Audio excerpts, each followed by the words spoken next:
필요한 게 이제 그 사진이 있는 그 아이디, 예를 들면 뭐 여권이라든지 운전면허, 그 다음에 또 필요한 것이 그 주택에 거주하고 있다는 증명을, 실질적으로 살고 있다는 걸 증명하기 위해서 전기, 가스, 물값, 그낸 고지서, 그거를 가져오셔야 되고, 이제 주민들의 그 재산세의 65%가 공립교육으로 쓰여지고 있거든요.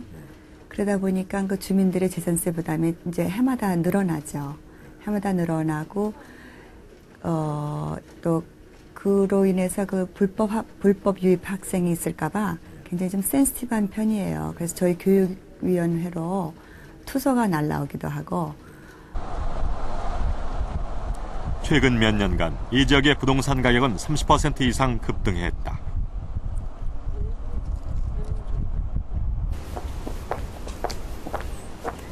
집값 상승의 한 이유는 이곳에 자녀를 입학시키는 한국 부모들의 주택 수요가 늘어났기 때문이다.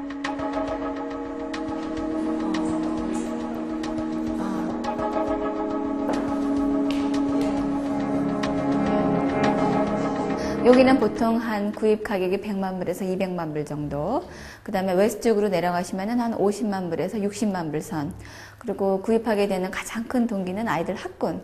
테너플라이 하이스쿨이 굉장히 SAT 성적이 많이 잘 나오고 있어요. 계속 꾸준히 지난 몇 년 동안. 그래서 첫째도 둘째도 아이들 학군을 보고 오시는 분들이 많이 있으시고. 한인들의 상가 투자도 급증했다. 조기 유학 부모들의 합법적인 거주 수단의 하나로 E2 비자, 즉 30만 달러 내외의 소액 사업 비자 신청이 늘어났기 때문이다. 미장원도 E2 비자에 굉장히 인기 있는 직종 중에 하나예요. 그래서 이런 것도 한 10만 불에서 15만 불에 지금 거래가 되는 걸로 알고 있고요. 그 다음에 그 옆에 이발소도 있고, 그리고 또 요새 가장 신종 E2 비자 업종으로 떠오르는 게 스킨케어. 지금 한국에서는 굉장히 오래전에 나온 걸로 아는데 최근 1, 2년 사이에 버겐 카운티에 한인들을 경영하는 스킨케어가 엄청나게 많아졌어요. 이런 것도 지금 신종 E2 비자 업종으로 많이 떠오르고 있습니다. One of the reasons is they want to send their kids to the U.S. for studies, and with the E2 visa, you could live in the U.S. for indefinite number of years as long as your business is in operation. So in the last few years, there has been a lot of increase in the E2 visas. 워싱턴 근교의 페어팩스. 신디 김은 3년 전 E2 비자를 신청했다.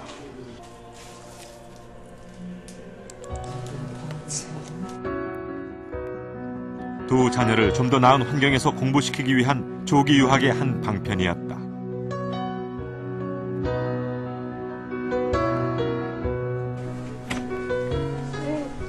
교사 출신의 남편은 지금 부동산 중개사로 일하고 있다. 오퍼 된다는 건 뭐 어떻게? 오퍼 이제 미국 내 각주를 많이 돌아다녀봤죠. 그래서 이제 결국은 저희가 이제 장기 체류하기 위해서 여기서 이제 비자를 받아야 되는데 이제 아는 변호사님을 이제 소개를 받았어요. 아시는 분한테.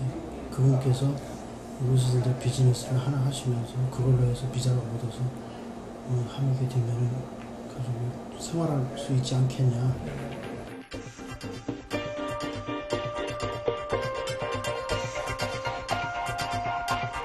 최근 들어 경제적으로 여유가 있는 중산층의 미국 비자 신청이 늘고 있다.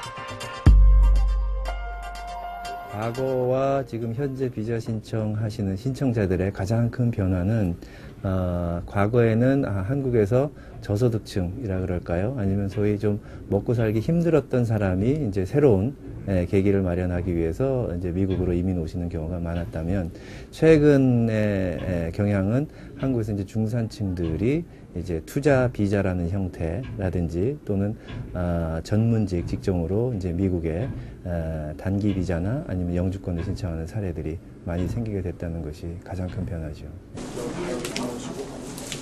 꽃집을 운영하는 서근정 씨.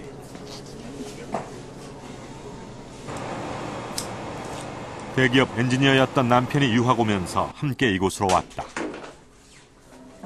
지난해 남편은 학업을 마쳤지만 복직 대신 E2 비자를 선택했다.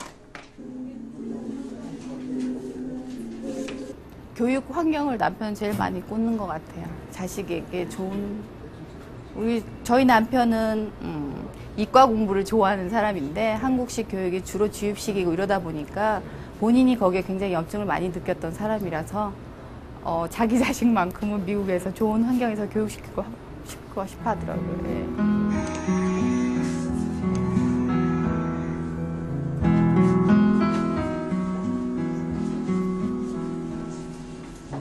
이분들이 경제적으로도 사회의 어떤 허리를 담당하는 부분이고 또 연령별로 보더라도 그 한국에서 그 중추적인 역할을 해야 되시는 분들인데 그 집단이 이제 해외로 대규모 그 이주를 하게 되고 이것이 단기적인 현상이 아니라 장기화된다면 한국 그 경제적인 면으로나 또는 사회적인 면으로 상당히 그 부정적인 영향을 미칠 수 있다라고 생각이 되죠.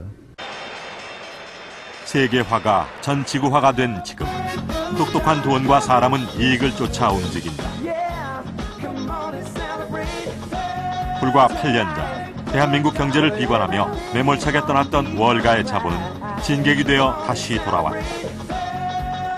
그동안 우리 기업도 똑똑해졌다. 모험 대신 안전을, 투자 대신 수익을 추구한 결과 대한민국 상장 기업은 부채 비율이 80%에 불과한 세계에서 가장 우량한 재무 구조를 갖추었다.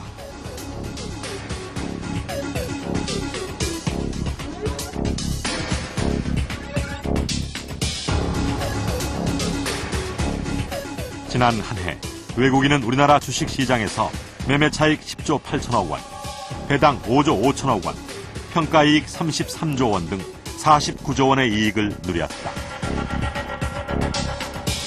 작년에 삼성전자나 현대자동차나 포철 같은 기업들이 열심히 수출해서 돈을 벌어서 기업 가치가 약 57조 원 정도가 늘어났는데 그중에 약 80%인 49조는 그 혜택이 외국인들한테 갔다는 거죠. 나머지 한 20% 정도만 우리 국민들이 그 혜택을 향유를 했어요. 근데 그 20%도 사실은 우리나라의 대주주들이 있기 때문에 실제 일반 국민들이나 소액 주주가 갖고 가는 그 돈은 아주 작다는 거죠. 지난 한 해 수출 호조로 우리 기업은 해외로부터 막대한 부를 벌어들였지만 투자 확대로는 이어지지 않고 있다.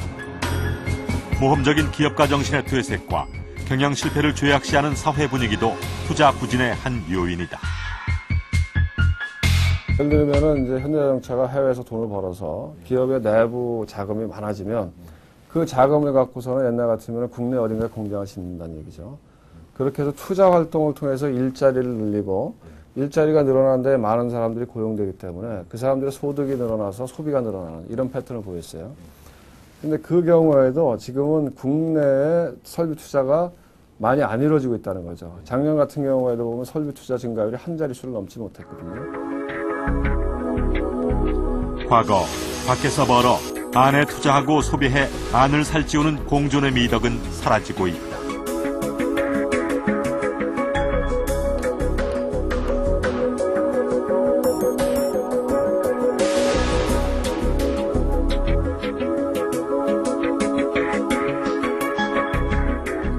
그리고 일부는 자신의 이익을 쫓아 해외 부동산 시장과 외국의 좋은 학교에 눈을 돌리고 있다.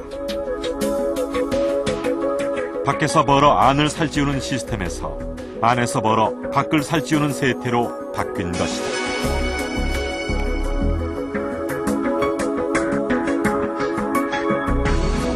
외국으로부터 자본이 미국으로 수입이 되고 또 미국 내에서 요즘 경기가 안 좋은